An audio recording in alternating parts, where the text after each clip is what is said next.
Hey guys. So as we all know, सबके पास mail आया होगा कि कुछ पैटर्न चेंज हुआ है आईएनसेट एग्जाम का।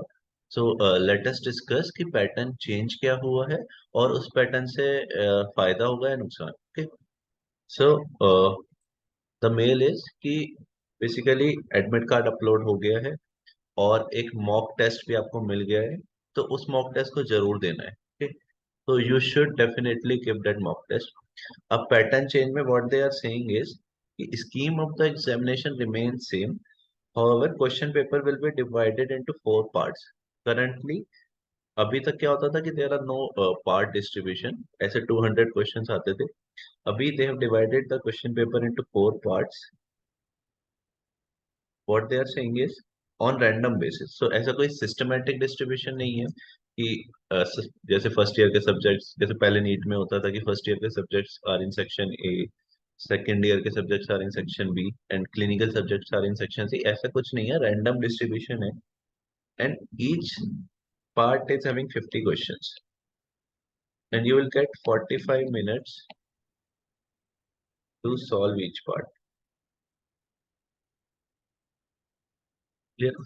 अभी इसका बेनिफिट क्या है कि जब 200 क्वेश्चंस होते हैं ना, तो आपका सिली मिस्टेक करने का चांस बढ़ जाता है।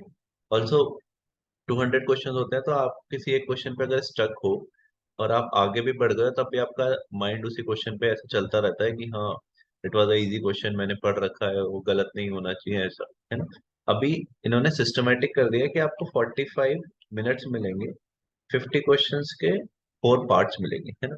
एंड द थिंग इज कि सपोज वन पार्ट स्टार्ट हो गया, पार्ट वन स्टार्ट हो गया, then you get 45 minutes to complete that part only.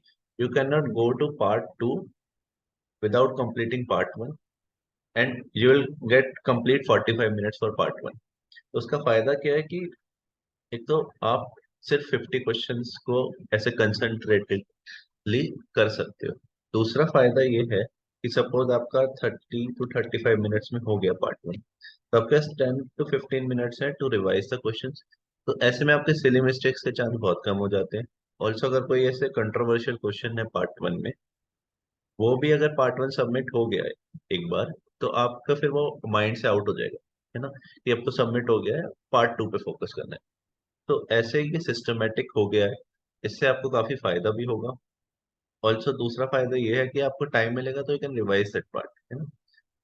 ऐसा नहीं होगा इसमें कि आप पार्ट वन में 30 क्वेश्चंस कर लेते हो, फिर पार्ट टू में जाके दोबारा पार्ट वन में आ सकते। ठीक है। You have to complete part one, तब पार्ट वन सबमिट हो जाएगा, उसके बाद आप पार्ट टू में जाओगे। You can not come back to part one.